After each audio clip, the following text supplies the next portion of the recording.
Bismillahirrahmanirrahim. Assalamualaikum warahmatullahi wabarakatuh.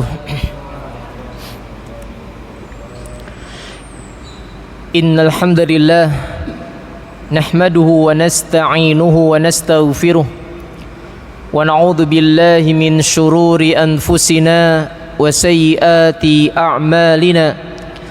May yahdihillahu fala mudilla lahu wa may yudlil fala hadiya lah.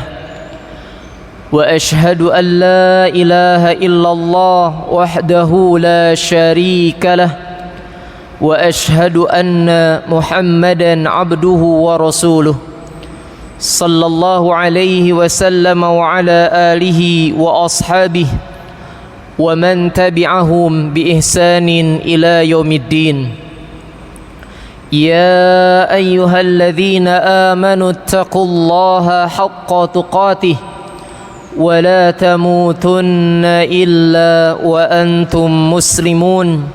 أما بعد فإن أصدق الحديث كتاب الله وخير الهدي هدي محمد صلى الله عليه وآله وسلم وشر الأمور محدثاتها فإن كل محدثة بدعة وكل بدعة ضلالة وكل ضلالة في النار.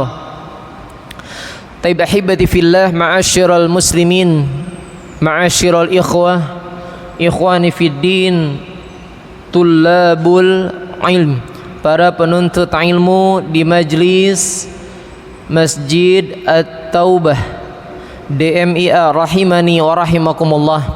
Alhamdulillah, kita terus membuka kemuliaan majlis dan keberkahannya dengan memuji Allah Subhanahu wa taala, Rabbul Alamin, Zat yang maha indah dengan nama-namanya yang husna, Zat yang maha sempurna dengan sifat-sifatnya yang ulia. Walhamdulillah, kita pun terus bersyukur kepada Allah atas segala limpahan nikmat dan karunia-Nya, yang tentu saja nikmat yang paling pokok adalah dua nikmat yang ketika dengan dua nikmat inilah sebab kemuliaan kita kelak berjumpa dengan Allah, ketika Allah menetapkan kita semua wafat di atas dua nikmat tersebut, yakni hidayah Islam dan hidayah sunnah.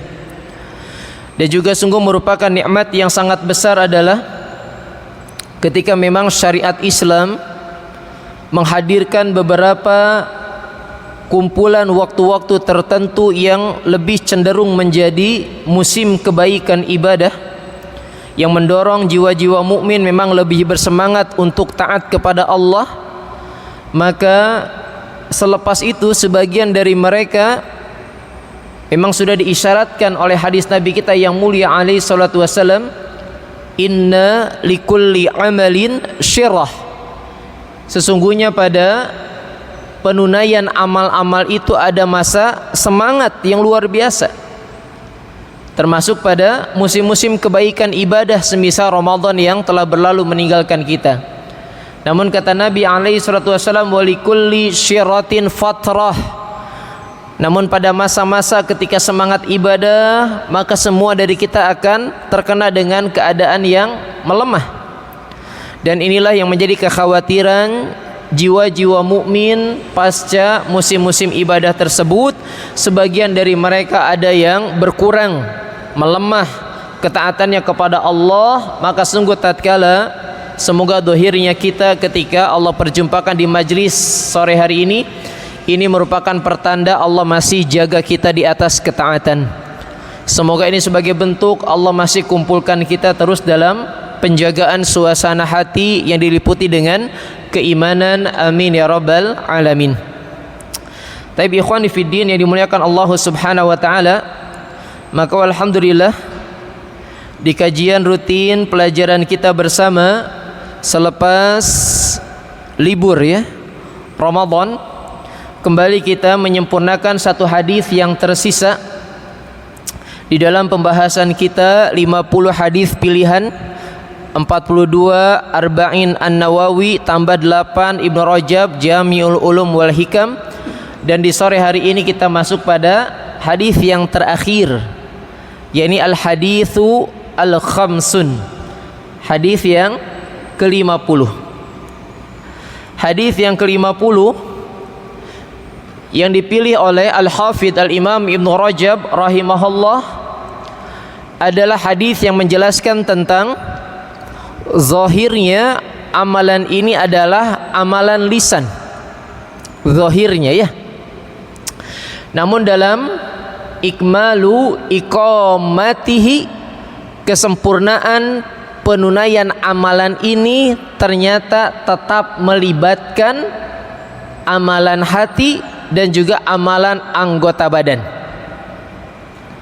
sebagaimana disebutkan oleh Al-Allamah Al-Imam Ibnu Qayyim Al-Jauziyah rahimahullah dalam kitab beliau yang sangat bermanfaat, yang mengumpulkan ratusan dari keutamaan amalan yang ada dalam hadis ini, yakni tentang zikir, dalam kitab beliau Al-Wabilus Sayyib minal Kalimit Thayyib. Kata beliau, sejatinya kesempurnaan zikrullah, berzikir mengingat Allah, adalah melibatkan semua area amalan-amalan yang telah dijelaskan oleh para ulama. Ada amalan hati, ada amalan lisan, dan ada amalan anggota badan. Maka zikir ini melibatkan semuanya yang paling sempurna. Beliau menukilkan perkataan guru beliau dalam kitab Al-A'malul Tuhfatul Iraqiyah fil A'malil Qalbiyah, yang diterjemahkan, dibahas oleh Al-Ustadz Al-Fadhil Abu Haidar As-Sundawi hafidhahullah, menyelami amalan hati. Jadi melibatkan 3 amalan ini yang dohirnya terlihat oleh kasat mata kita, ya zikir lisan bergerak mengingat Allah Subhanahu wa taala dengan baik yang tata caranya tertentu ataupun bebas dalam tanda kutip, yakni mutlak. Kalau yang ada aturan tertentu ya disebut dengan zikir muqayyad ya, waktunya kapan, jenis bacaannya apa, jumlahnya berapa, jadi ada aturan mainnya lah bahasa kita ya. Maka hadis ke-50 ini berbicara tentang zikrullah, berzikir mengingat atau menyebut nama Allah Subhanahu wa taala. Inilah hadis yang dibawakan oleh Ibnu Rajab rahimahullah dari periwayatan jalur sahabat Abdullah bin Busr radhiyallahu taala anhu ya. Kata Ibnu Rajab rahimahullah, an Abdillah ibni Busrin qal atan nabiyya sallallahu alaihi wasallam rajulun. Dari Abdullah bin Busr, semoga Allah meridhai beliau, beliau berkata, datang seseorang kepada Nabi sallallahu alaihi wasallam. Faqala, maka seorang laki-laki ini berkata, ya Rasulullah, wahai Rasulullah, inna syara'i'al islami qad kathurat alaina.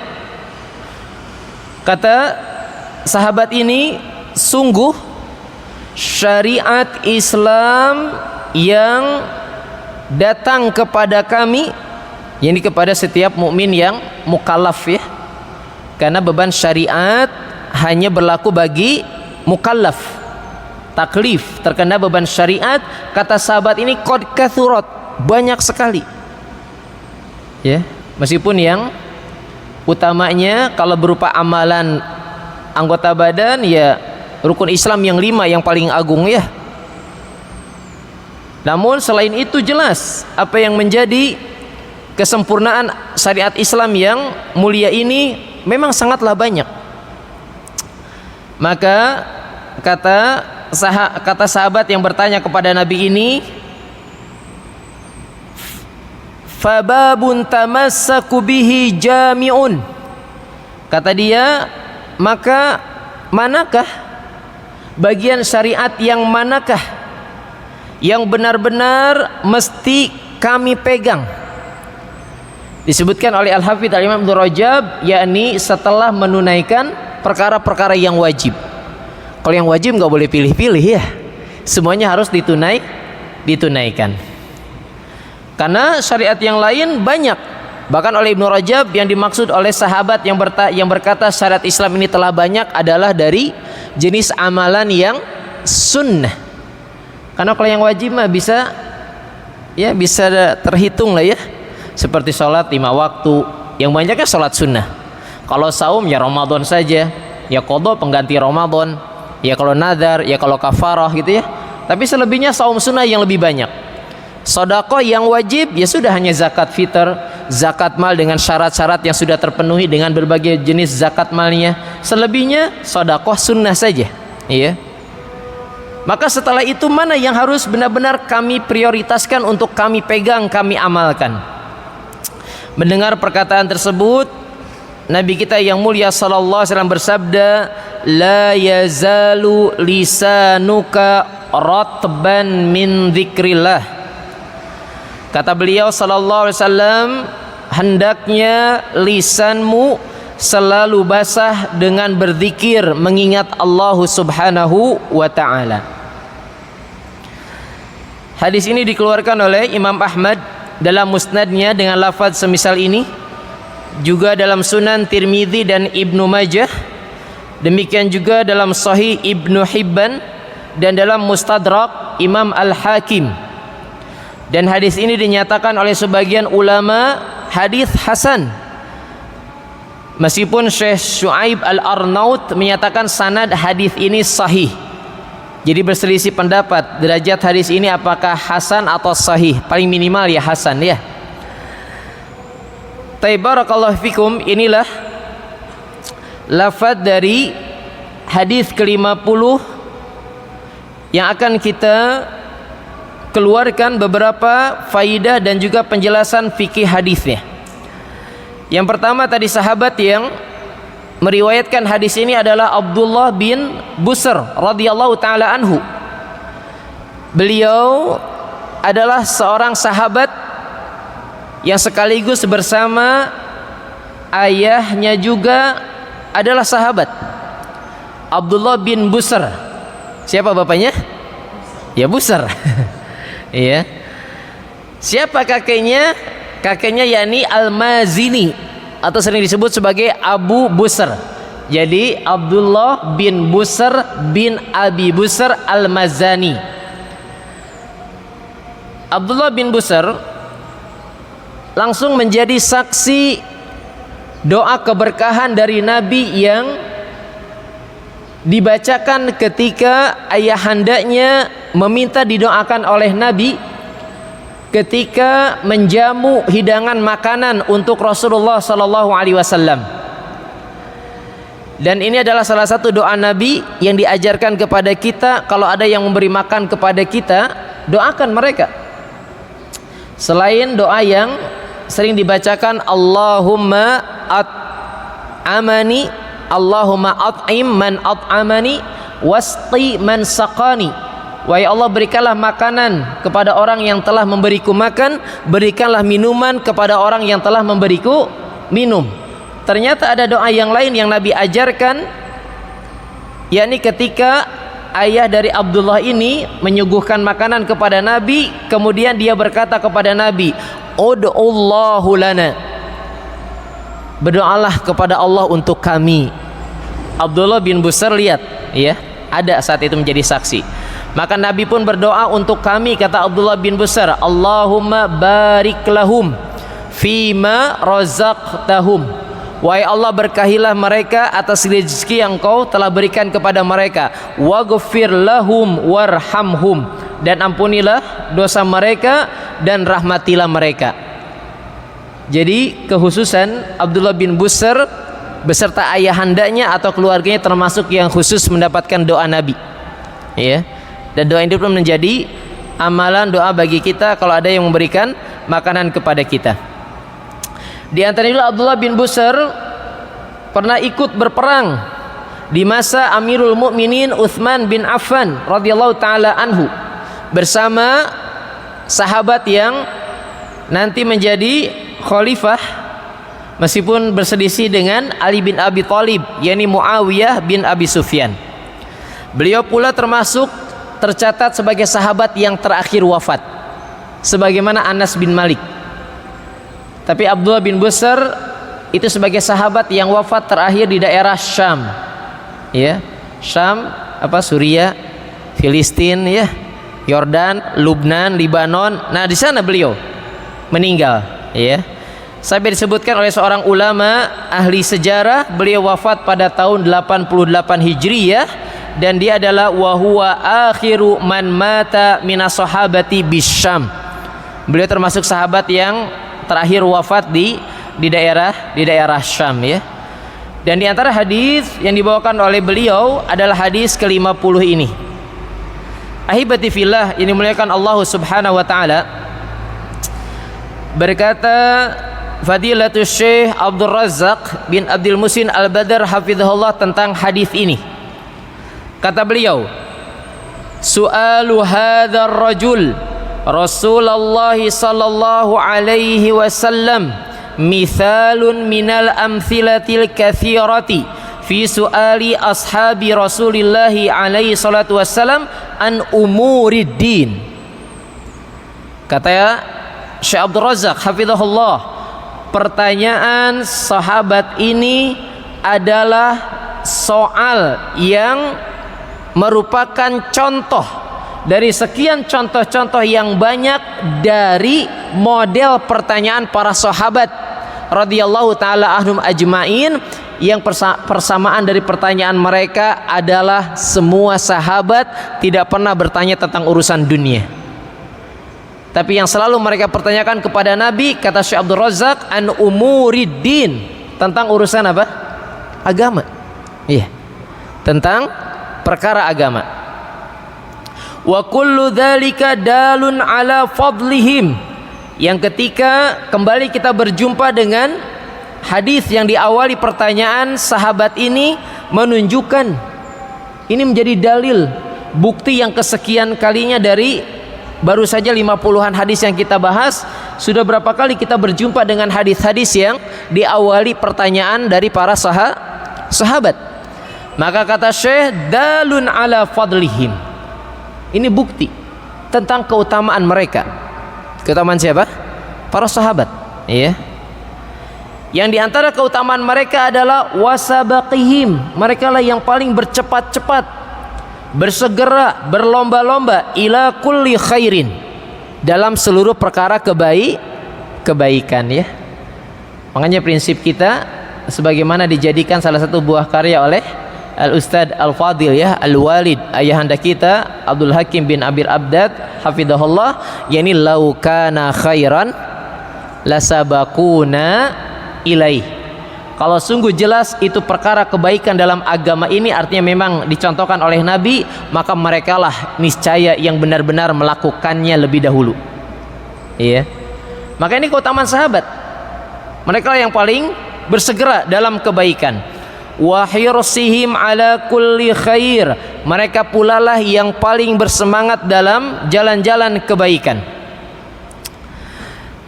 Kemudian kata Syekh Abdul Razzaq, perkataan dari sahabat ini yang menyatakan kepada Nabi syariat sudah banyak. Kata Syekh Abdul Razzaq, wal murad bisyara'i'il lati kathurat, yang dimaksud syariat telah banyak ini adalah an-nawafil, syariat yang hukumnya sunnah. Antum masih ingat istilah-istilah sunnah punya nama-nama yang lain? Pertama ya sunnah, yang hukumnya sunnah. Yang kedua nawafil, nafilah. Terus apa lagi? Mustahabbah. Terus mandubah. Iya. Itu mana-mana atau lafaz-lafaz yang maknanya sama, menunjukkan itu adalah perkara syariat yang hukumnya bukan wajib. Iya, anjuran sifatnya. Maka waqad arada hadha sahabiyyu ma'rifata tariqin min turukil khair. Maka di antara ada yang menyatakan sahabat ini, kalau bahasa kita malah cerdas sebetulnya ya, brilian, dengan menanyakan satu perkara yang ketika syariat yang nawafil ini begitu banyak, tapi dengan perkara ini kalau dia amalkan, dialah prioritas amalan paling jagoan. Dia jugalah amalan yang bisa mencakup kemuliaan pahala amal-amal seluruh yang sunnah tersebut. Maka akhirnya ditanyakan kepada Nabi sallallahu alaihi wasallam. Tentu saja hal itu adalah selain perkara yang wajib. Kalau yang wajib sudah tidak ada ikhtiari, pilihan lagi bagi kita kecuali semampu kita untuk menunaikannya. Wa yajibu 'alal muslimi at-tamassuk biha jami'an. Tapi tetap kalau sikap kita sebagai ahlus sunnah, kita nggak pernah ya menanyakan ketika datang satu perintah yang tegas dalam dalil Al-Quran dan hadis, kemudian ini perintah ini menunjukkan wajib atau sunnah. Terus kenapa kalau hukumnya sunnah? Iya. Karena ada sebagian kita yang mencukupkan diri kalau memahami makna dari sunnah ini hanya dari sisi istilah hukum fikih ya. Yang namanya sunnah bahasa kita apa? Dikerjakan dapat pahala, henteu oge teu kunanaon ya. Antum sholat tahajud gak? Wajib atau sunnah? Ya memang sunnah. Kalau bagi Nabi memang wajib, bagi kita sunnah. Ah sunnah iya. Lah emang kenapa sunnah? Kan sunnah itu dikerjakan dapat pahala, tidak juga tidak apa-apa. Terus antum pilih yang mana? Tidak juga tidak apa-apa. Antum sudah saum Syawal belum? Yang 6 hari. Hukumnya apa itu? Sunnah. Ah sunnah ini gitu ya. Akhirnya makin banyak yang ditinggalkan tuh. Tapi kalau kita berbicara sunnah dari sisi manhaj, maka yang namanya sunnah semua yang datang dari Nabi. Semua yang datang dari Nabi, perintah yang datang kepada kita untuk melakukannya hukumnya apa? Wajib ya. Kalau dari manhaj mah ya, dengan semampu kita. Wa qad ajabahu Nabi sallallahu alaihi wasallam, maka Nabi pun menjawab pertanyaan dari sahabat tersebut yang menanyakan apa yang paling aku prioritaskan, mana yang harus aku jaga dari syariat Islam yang sangat banyak tersebut. Kata Nabi, bil mudawamati ala dzikrillah, dengan terus menjaga berzikir kepada Allah. Ahibati fillah, yang dimuliakan Allah subhanahu wa ta'ala, zikir yang dijelaskan oleh para ulama ahli sunnah itu tentu saja ada dua jenis. Yang tadi sudah ana sisipkan di awal. Yang pertama, zikrun muqayyadun, zikir yang terikat, zikir yang dibatasi dengan kaifiyah, tata caranya ada perinciannya langsung dari Nabi. Contoh zikir yang tanda kutip lah ya, ada ketentuan aturan main ibadahnya. Yang pertama contoh zikir as-sabahi wal masai, zikir pagi dan petang, sore. Kapan dibacanya? Kata Ibnu Qayyim, boleh dari awal masuk subuh, yang waktu yang paling utama, sampai matahari terbit. Tapi karena boleh awal subuh, sudah masuk subuh, tentu saja kita ada prioritas yang lain. Artinya sudah adzan subuh itu boleh zikir pagi, tapi kata Ibnu Qayyim, tapi di situ ada amalan yang lebih utama, yakni berdoa antara adzan dan iqamah. Jadi sebaiknya ba'da subuh. Kemarin Syekh Sulaiman Ar-Ruhaili ya, Fadilatul Syekh Dr. Sulaiman Ar-Ruhaili yang menjadi imam Masjid Kuba ditanya ya. Penanya bertanya bahwasanya apa yang lebih utama antara tilawah Quran atau dengan zikir pagi setelah subuh, itu mana amalan yang utama? Dijawab oleh Syekh Sulaiman Ar-Ruhaili, wal ma'lum anna afdhala dzikri tilawatul Quran. Sungguh sudah sama-sama kita ketahui seutama-utama zikir adalah membaca Al-Quran. Lakin kata beliau, fi waqtin khas, di waktu-waktu yang khusus terkadang zikir lebih utama. Kata beliau termasuk zikir pagi, kalau ditinjau dari waktu ba'da subuh itu lebih utama daripada tilawah Quran. Yeah. Jadi setelah sholat subuh Yang paling utama zikir pagi dulu. Baru setelah itu tilawah Quran. Antum yang sudah terbiasa zikir pagi dengan lafaz-lafaz yang sahih, berapa lama? 10 menit. 10 menit, seperempat jam cukup lah ya. Kalau yang mau nunggu sampai syuruk masih ada waktu untuk tilawah Quran sampai nanti waktu syuruk yang paling utama, matahari terbit tambah sekitar 10 sampai 15 menit begitu. Ini zikir muqayyad. Ada aturannya. Zikir sorenya kata Ibnu Qayyim boleh setelah masuk waktu asar sampai menjelang matahari terbenam. Ini yang paling utama. Tapi kalau luput dari dua waktu yang utama boleh zikir pagi sampai menjelang matahari tinggi. Ya, sama dengan bayangan kita, ini waktu zuhur maksudnya. Kemudian kalau malam sampai masuk waktu Isya boleh. Kalau memang lewat dari waktu yang paling utama. Demikian juga contoh zikir muqayyad adalah zikir-zikir yang khusus tentang a'malul yaum wal lailah, amalan-amalan kita sehari semalam. Contoh Imam Ibnu Sunni ya, punya kitab tersebut. Yang dimaksud zikir muqayyad amalan sehari semalam, contoh zikir yang lebih cenderung maknanya adalah doa mau tidur, bangun tidur, masuk hamam, toilet, keluar toilet, memakai baju, melepas baju, sebelum makan, setelah makan. Itu khusus muqayyad. Demikian juga contoh zikir yang sebut oleh kita wirid ba'da salat ya. Itu muqayyad atau bukan? Muqayyad, ada aturan mainnya.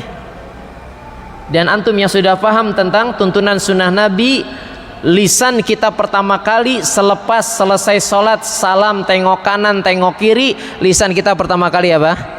Istighfar. Dan istighfarnya juga yang diajarkan oleh Nabi, yang lebih sesuai dengan contoh Nabi, istighfar yang paling pendek, astagfirullah, astagfirullah gitu ya.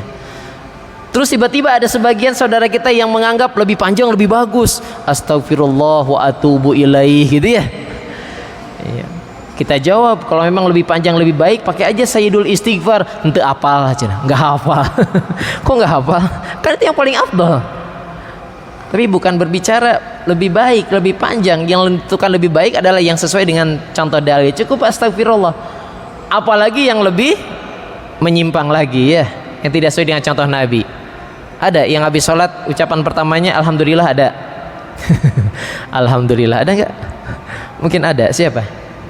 Makmum yang tersiksa, mungkin imamnya bacaannya panjang ya. Alhamdulillah sholat selesai juga gitu ya. Itu mah tersiksa. Ada lagi yang afwan, al-fatihah. Al-fatihah ya, nggak ada. Ini zikir muqayyad, nggak boleh ngada-ngada ya. Nah yang kedua zikir mutlak, jenis zikir. Zikir mutlak ya silahkan di waktu kapanpun, di kondisi apapun ya, di tempat manapun, selama bukan yang terlarang untuk diucapkan secara lisan, seperti toilet gitu ya. Kalau toilet tidak boleh dengan lisan, tapi kalau hati tetap mengingat Allah. Makanya yang diajarkan oleh Nabi keluar toilet adalah gufronaka. Sebagian ulama menyebutkan ketika di toilet kita tidak menyempurnakan zikir, termasuk tidak dengan lisan ya, tapi hati tetap mengingat Allah ya. Taib itu adalah dua jenis zikir. Maka dia keutamanya sangat agung sehingga Nabi menyebutkan wa alla yazalu lisanuhu ratban min dzikri, sehingga Nabi berkata kepada sahabat yang bertanya ini agar selalu lisannya terjaga basah ya. Sampai Masya Allah ya, Syekh As-Suhaimi hafidhahullah ya, beliau pun ketika membahas tentang hadis ini disebutkan kenapa Nabi sampai menyebutkan rotban, sampai menyebutkan dengan rotban ya, bahwasanya lisan selalu basah. Karena dilihat dari sisi tabiat kita juga, sebetulnya kalau dalam kondisi kita dalam keadaan sehat, ketika kita menggerakkan lisan kita, kondisi zahir sebetulnya cairan di mulut kita, lisan kita terjaga, daripada yang diem ngahem-hem gitu ya, itu cepat garing. Cepat garing ya. Kecuali kalau kondisi berlebihan ya, memang kan kondisi berlebihan, berbicara berlebihan, tertawa berlebihan, ngomong berlebihan, ya kering juga. Tapi kalau dalam proporsi kadar yang cukup, ya sudah ya, dia akan terjaga untuk kebaikan lisan secara zahir fisiknya. Apalagi basah tersebut maknanya dengan terus mengalir apa yang menjadi kemuliaan lisannya, menyebut nama Allah Subhanahu wa taala Wa dzikru yakunu aman wa khasan. Kata Syekh Abdul Razak, zikir ini bisa menjadi bentuk zikir yang umum atau yang khusus, atau yang tadi muqayyad atau mutlak. Demikian juga makna dari zikir umum atau khusus. Di antara zikir umum sebetulnya semua jenis ibadah yang kita lakukan itu maknanya mengingat Allah. Contoh tentang salat 5 waktu yang disebutkan dalam surah Al-Ankabut, di antaranya Allah berfirman wala dzikrullahi akbar, dan sungguh mengingat Allah pada saat itu adalah zikir yang paling besar. Saat kapan itu? Salat. Iya, salat. Termasuk qiraatul Quran, itu zikir secara umum, termasuk apa yang sedang kita sempurnakan. Kata Syekh Abdul Razak, wa ta'allumul ilma wa ta'limuhu, belajar ilmu atau mengajarkannya, itu termasuk zikir, ya. Adapun zikir yang khusus semisal kalimat-kalimat thayyibah yang kita kenal, mengucapkan tahmid alhamdulillah, mengucapkan tasbih subhanallah, mengucapkan takbir Allahu akbar, mengucapkan tahlil la ilaha illallah, mengucapkan apa lagi? Istighfar astagfirullah, mengucapkan hauqallah la haula wala quwata illa billah, ya. Maka ini termasuk zikir yang khusus. Bahkan ketika zikir-zikir khusus tersebut, kata Syekh Abdul Razak, dia pahalanya besar di sisi Allah, sebagaimana dalam Sahih Bukhari ketika Nabi bersabda kalimatani habibatani ila rahman, 2 kalimat yang paling Allah cintai, khafifatani alal lisan, yang harusnya ringan di lisan kita, thaqilatani fil mizan, yang dia akan berat nanti dalam timbangan amalan di yaumul mizan nanti, subhanallah wa bihamdihi subhanallahil azim, ya. Nah, ini contoh zikir yang khusus. Taib, inilah penjelasan fikih hadis dari Syekh Abdul Razak bin Abdul Muhsin Al-Badr. Masuk ke dalam fawaidnya, pelajarannya. Ada pelajaran apa saja dalam hadis tersebut? Yang pertama, antum selalu ingat kalau ada hadis yang selalu diawali dengan pertanyaan sahabat terlebih dahulu, maka pasti pelajaran pertamanya adalah hirsu as-sahabah, menunjukkan semangatnya para sahabat. Pelajaran pertama, kalau selalu hadis yang diawali dengan pertanyaan sahabat, pasti apa? Menunjukkan semangatnya para sahabat.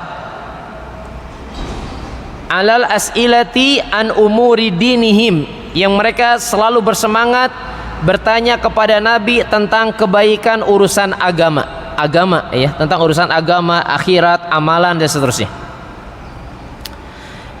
Yang kedua, fadlu dzikrillahi azza wa jalla. Pelajaran hadis ini pun menunjukkan tentang keutamaan zikir mengingat Allah subhanahu wa ta'ala. Ana sebutkan beberapa saja, ya, karena kalau antum mau lebih jelas ada dalam kitab Al-Wabilus Sayyib, Ibnu Qayyim mengumpulkan lebih dari 100. Kata beliau, di antara keutamaan zikir, yakni disebutkan dalam Sahih Bukhari dari Abu Musa Al-Asy'ari, bahwasanya Nabi bersabda, perumpamaan orang yang berzikir kepada Rabb-nya dan yang tidak berzikir adalah seperti orang yang hidup dengan yang mati. Maka dengan isyarat hadis ini, ya, hakikat ketika kita dinyatakan benar-benar hidup di hadapan Allah adalah ketika hati kita selalu berzikir. Lupa berzikir, siap-siap dapat gelar yang paling buruk, bangkai berjalan di atas muka bumi. Iya. Jadi seperti sudah masuk. Hah? Kecepatan enggak? Sudah benar masuk? Kecepatan enggak? Diana baru 17.43 atau benar udah? Udah, ikut ini aja. adzan dulu ya, insyaallah nanti adzan dulu, nanti kita lanjutkan sedikit penjelasannya. Barakallahu fikum wa sallallahu ala nabiyina Muhammadin sallallahu alaihi wasallam. Yang adzan jangan langsung iqamah ya, adzan dulu. Nanti kita lanjutkan sedikit. Silakan dikumandangkan adzan dulu. Taib, di antara keutamaan berzikir ya, yang tadi Anda pilihkan dari kitab Al-Wabilus Sayyib, pertama di antaranya adalah gambaran orang yang berzikir mengingat Rabbnya dengan yang tidak berzikir adalah seperti orang yang hidup dan orang yang mati. Berarti yang berzikir hidup, yang tidak berzikir sama dengan orang mati. Yang kedua di antaranya perkataan Abu Darda yang dibawakan oleh Ibnu Qayyim. Beliau pernah berkata, likulli syai'in jala'un wa inna jala'al qulubi dzikrullah azza wa jal. Sesungguhnya segala sesuatu itu punya penawarnya, punya obatnya. Dan sesungguhnya obat terbaik untuk hati adalah zikrullah. Obat hati. Bahasa kita tombo hati ya. Salah satunya ada berzikir, ada. Iya. Saking pentingnya bagi hati zikir, Ibnu Qayyim menyebutkan az-zikru lil qalbi kal ma'i lis samak. Pentingnya zikir bagi hati seperti air bagi ikan ya. Gimana ikan tanpa air? Sudah, tinggal tunggu kematian, siapkan alat pengolah masaknya ya. Sama hati, lama nggak berzikir mati. Dan ternyata penawar penyakit hati adalah zikrullah. Sampai ketika Abu Darda memahami ayat ke-28 surat Al-Kahfi, ketika dua hal penyebab urusan manusia nggak ada yang beres. Kata Allah, wala tuti' man aghfalna qalbahu an dzikrina. Jangan kalian ikuti orang-orang yang hatinya telah lalai mengingat kami, wattaba'a hawa, dan ikuti hawa nafsunya. Kalau kata Ibnu Qayyim, ya sudah, ini dua sebab kerusakan manusia. Lupa berzikir, perturutan hawa nafsu, dan ini sepaket biasanya. Orang-orang yang mengikuti hawa nafsu adalah mereka yang lupa berzikir mengingat Allah ya. Maka Abu Darda memahami ayat ini, sungguh benar-benar penawar hati yang sering lalai ini adalah mengingat Allah Subhanahu wa ta'ala. Di antaranya juga disebutkan Ibnu Qayyim, Anda sebutkan 3 saja mungkin ya, karena waktu yang membatasi kita. Di antaranya adalah dia menjadi sebab dengan hadis yang sangat panjang ya, hadis qudsi yang diawali dengan ana indal dhanni abdi bi. Kata Allah, aku ini sesuai dengan prasangkaan hambaku. Maka dalam lanjutan hadisnya, barang siapa yang berzikir mengingatku dalam kesendirian, aku akan berzikir, aku akan mengingat dia dalam keadaan ramai orang. Artinya maksudnya adalah selalu dalam penjagaan Allah Subhanahu wa ta'ala dalam seluruh perkara kebaikan. Senantiasa akan dijaga oleh Allah Subhanahu wa ta'ala dari mara bahaya. Makanya zikir pagi dan petang saja khususnya kata Ibnu Qayyim itu seperti baju besi ya, tameng ya. Artinya adalah menolak mudarat baik yang nampak kasat mata ataupun yang tersembunyi. Terakhir perkataan Mu'ad bin Jabal, beliau menyatakan bahwasanya dengan ayat yang ada di beberapa ayat penghujung surah Ali Imran ya. Ini diantaranya adalah berzikir peneguh hati ketika dalam kondisi genting, termasuk dalam ayat tersebut ketika berhadapan dengan musuh yang banyak gitu ya. Kuatkan berzikir ya. Kuatkan berzikir mengingat Allah Subhanahu wa ta'ala ya. Kata Mu'ad ketika Nabi berkata kepada beliau, ala ukhbirukum, inginkah aku beritahukan tentang amalan terbaik ya, yang akan meninggikan derajat engkau, yang kau akan mulia di sisi Allah Subhanahu wa ta'ala. Dia lebih baik daripada infak emas dan perak, dan kalau engkau berjumpa dengan musuh yang banyak, engkau sudah mematahkan leher-leher mereka. Apa kata Nabi? Kata Nabi, zikrullah, berzikirlah mengingat Allah ya. Maka ini yang menjadi sebab, salah satunya adalah kalau dulu di zaman Nabi, sahabat sudah 1 bulan perjalanan sudah tercium aroma kemenangan, karena dengan berzikir kemantapan hati mereka yang sudah mengalahkan ya apa yang menjadi psikisnya dari musuh-musuh Islam. Taib ahibati fillah yang dimuliakan Allah Subhanahu wa ta'ala, maka pantaslah Nabi yang mulia sallallahu alaihi wasallam menjawab pertanyaan dari sahabat yang mulia ini, amalan yang sejatinya mencakup banyak keutamaan setelah amalan-amalan yang wajib, adalah berzikir mengingat Allah Subhanahu wa ta'ala. Ini saja pelajaran yang dikeluarkan oleh Syekh Abdul Razak dari hadis ke-50 tersebut.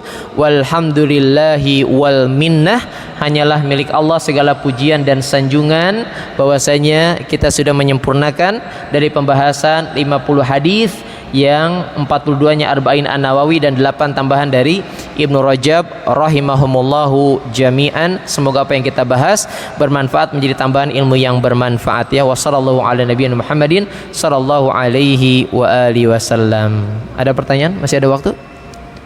Sudah cukup. Iya, mangga. Tadi ada tempat yang terlarang berpikir. Nah, Biasanya di rumah-rumah kita itu kan rumahan, kalau wudhu itu di toilet. wudu di toilet. Oh, wudu ya. Itu bacanya dalam hati apa di mulut? Taib. Itu saja. Sebelum Anda jawab, emang yang dibaca ketika wudu apa? Enggak, misalnya doa setelah wudhu. Oh, doa setelah wudu. Taib ya.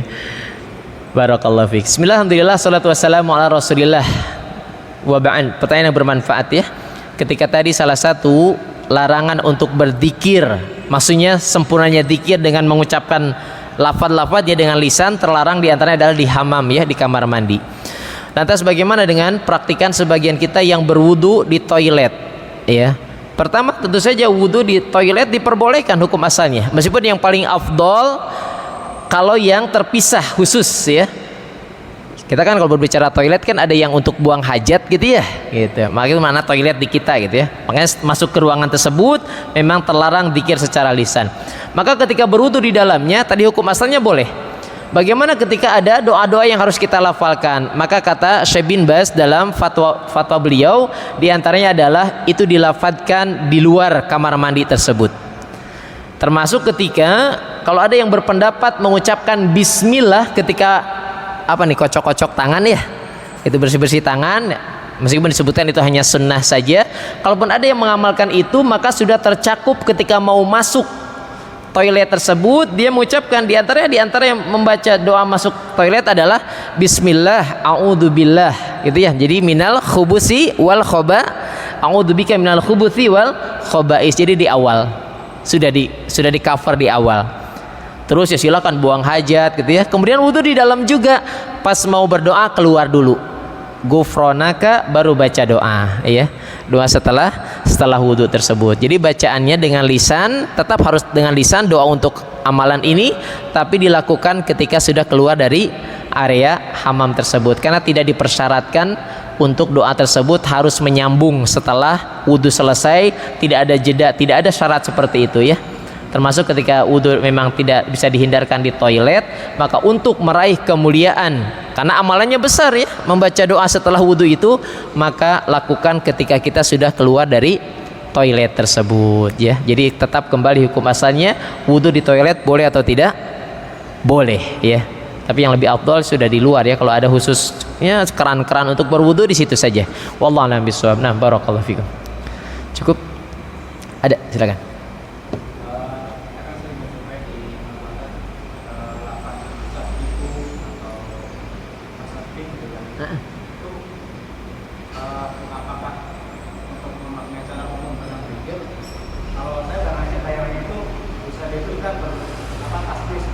Ya, baik, masya Allah.